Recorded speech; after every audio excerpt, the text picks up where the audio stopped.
Bapak Ibu Saudara yang dikasihi dan diberkati oleh Tuhan kita Yesus Kristus, Shalom.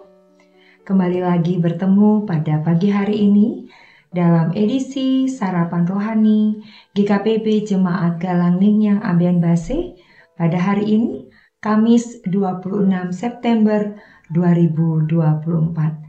Sebelum kita bersama-sama akan memulai segenap aktivitas, tugas dan tanggung jawab kita di sepanjang hari ini, saya rindu mengajak Bapak Ibu bersama untuk kita duduk kembali merenungkan kebenaran firman Tuhan.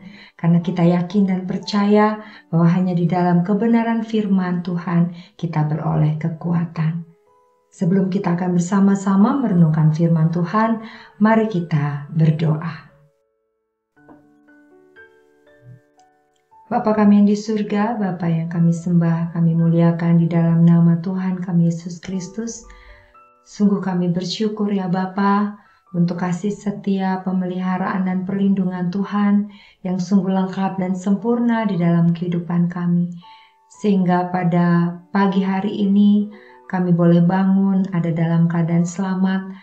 Kami boleh menikmati udara, kekuatan, kesehatan yang baru yang Tuhan anugerahkan bagi kami. Sungguh kami bersyukur untuk kasih setia dan pemeliharaan Tuhan yang sungguh lengkap dan sempurna di dalam kehidupan kami. Dan kami yakin dan percaya kasih setia Tuhan dan berkat-berkat Tuhan sungguh Engkau sediakan bagi setiap kami anak-anak-Mu. Saat ini Bapa, kembali kami rindu untuk mendengarkan firman-Mu, karena kami yakin dan percaya hanya di dalam firman-Mu Tuhan, kami beroleh kekuatan, kami beroleh penghiburan dan peneguhan. Dan biarlah firman Tuhan yang boleh kami dengar pada pagi hari ini sungguh bisa menjadi kekuatan bagi kami untuk kami melangkah di dalam penyertaan dan perlindungan Tuhan. Terima kasih ya Bapa. Berfirmanlah kepada kami, karena kami sudah siap untuk mendengarkan. Haleluya, amin. Perenungan firman Tuhan pada pagi hari ini terambil dari 2 ayat. Yang pertama terambil dari Yohanes 6 ayat yang ke-38. Sebab aku telah turun dari surga bukan untuk melakukan kehendakku, tetapi untuk melakukan kehendak Dia yang telah mengutus aku. Dan firman yang kedua terambil dari Matius 22 ayat 37 sampai yang ke-39. Jawab Yesus kepadanya, kasihilah Tuhan Allahmu dengan segenap hatimu dan dengan segenap jiwamu dan dengan segenap akal budimu. Itulah hukum yang terutama dan yang pertama. Dan hukum yang kedua yang sama dengan itu ialah kasihilah sesamamu manusia seperti dirimu sendiri. Perenungan firman Tuhan pada pagi hari ini diberikan judul Melakukan Kehendak Tuhan. Salah satu tujuan Yesus datang ke dunia adalah untuk melakukan kehendak Tuhan yang mengutusnya. Yesus bukan datang untuk melakukan kehendaknya sendiri, tetapi ia harus tetap taat kepada kehendak Bapa yang mengutusnya. Teladan inilah yang seharusnya kita tiru. Kita harus mempunyai prinsip bahwa apa yang kita lakukan harus sesuai dengan kehendak Tuhan. Jika kita melakukan sesuai dengan kehendak Tuhan, kita percaya bahwa kita pasti berhasil.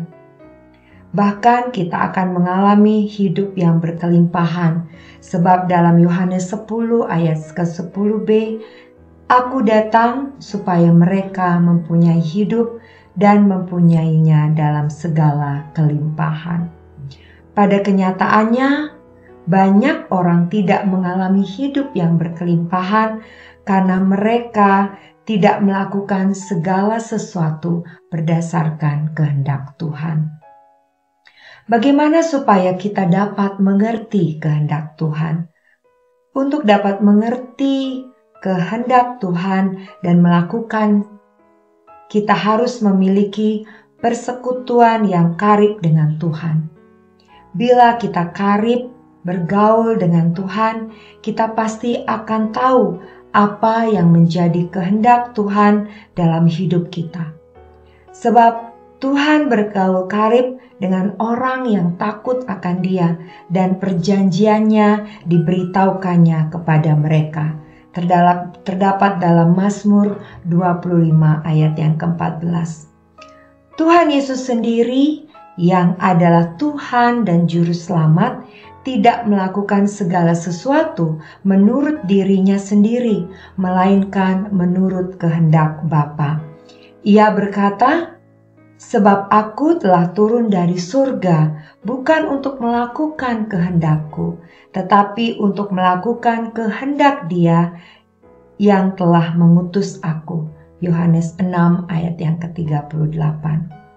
Inilah yang disebut dengan bergaul karib, yaitu suatu hubungan yang sangat dekat dan sangat pribadi. Suatu hubungan yang berdasarkan kasih.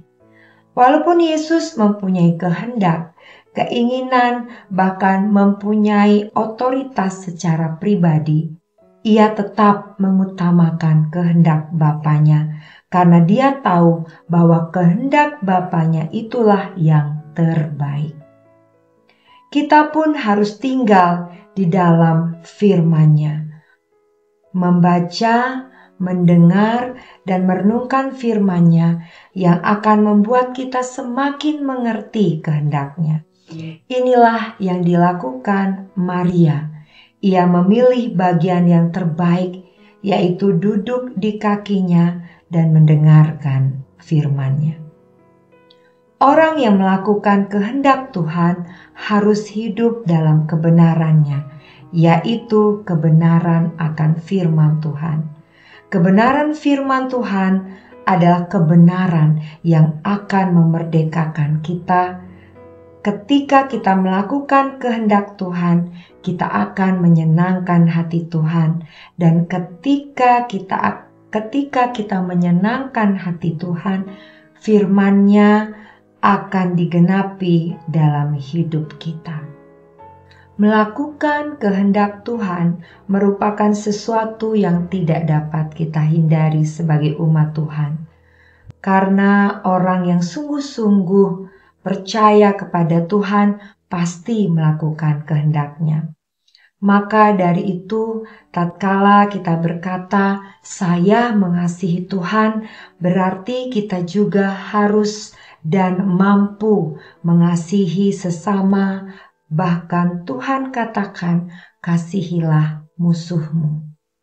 Mengasihi Tuhan dan mengasihi sesama, itulah inti dari seluruh hukum Taurat dan kitab para nabi. Mari kita melakukan kehendak Tuhan, mari kita mengasihi Tuhan dan sesama. Tuhan Yesus memampukan kita semua. Amin. Mari kita berdoa. Bapa kami yang di surga, sungguh kami mengucap syukur untuk kebenaran firman Tuhan yang boleh kami dengar dan renungkan pada pagi hari ini. Firman Tuhan mengingatkan kami kembali untuk senantiasa setia melakukan apa yang menjadi kehendak Tuhan dalam hidup kami. Ajarlah kami untuk senantiasa tekun membaca, mendengar, dan merenungkan firman Tuhan setiap hari, sehingga hati kami Engkau terangi dengan kebenaran-Mu. Dan biarlah seperti Daud, melakukan kehendak Tuhan menjadi kesenangan dan kerelaan hati kami, sehingga hidup kami sungguh memuliakan Engkau. Saat ini Tuhan, kami berdoa bagi keluarga kami. Kami sungguh bersyukur untuk keluarga yang Tuhan anugerahkan bagi kami. Kami berdoa bagi suami, istri, anak-anak kami, orang tua kami. Kami mohon biarlah kuasa darah Yesus Kristus yang menutup bungkus kami, sehingga semua anggota keluarga kami ada di dalam perlindungan kuasa darah-Mu yang kudus. Diluputkanlah kami semua dari segala mara bahaya, dari kecelakaan, dari sakit penyakit, dan biarlah kami semua tinggal tenang di dalam penyertaan dan perlindungan Tuhan yang sempurna. Bapa kami yang di surga, saat ini juga kami berdoa untuk orang-orang di sekitar kami yang mengalami sakit, penyakit, kelemahan tubuh. Biarlah Tuhan Engkau yang memberkati mereka.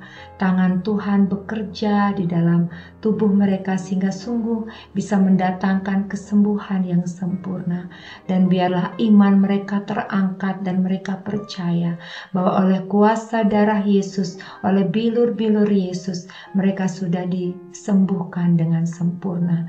Dan biarlah kuasa Tuhan juga bekerja melalui perawatan dokter dan melalui obat-obatan yang diminum sehingga sungguh bisa mendatangkan kesembuhan. Kami juga berdoa Tuhan bagi saudara-saudara kami yang mengalami penderitaan, yang mengalami kemiskinan, yang mengalami keputusasaan, yang mengalami penderitaan Tuhan. Mari Tuhan, Engkau juga datang bagi mereka. Engkau yang melawat hati mereka. Roh Kudus yang memulihkan, Roh Kudus yang menghibur, menguatkan. Dan terlebih lagi, kuasa Tuhan yang bekerja di dalam kehidupan mereka. Sehingga melalui apa yang Tuhan izinkan, mereka boleh melihat karya Tuhan di dalam hidup mereka. Dan mereka mau datang kepada Tuhan. Terima kasih ya Bapa. Bapa, hari ini kembali kami akan melaksanakan semua tugas tanggung jawab pekerjaan kami.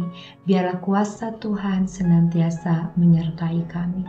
Dan biarlah berkat Tuhan, kasih setia Tuhan, penyertaan Tuhan yang sempurna senantiasa menyertai kami. Sukacita, damai sejahtera yang melampaui segala akal dan pikiran akan menyertai kehidupan kami dari saat ini sampai selama-lamanya.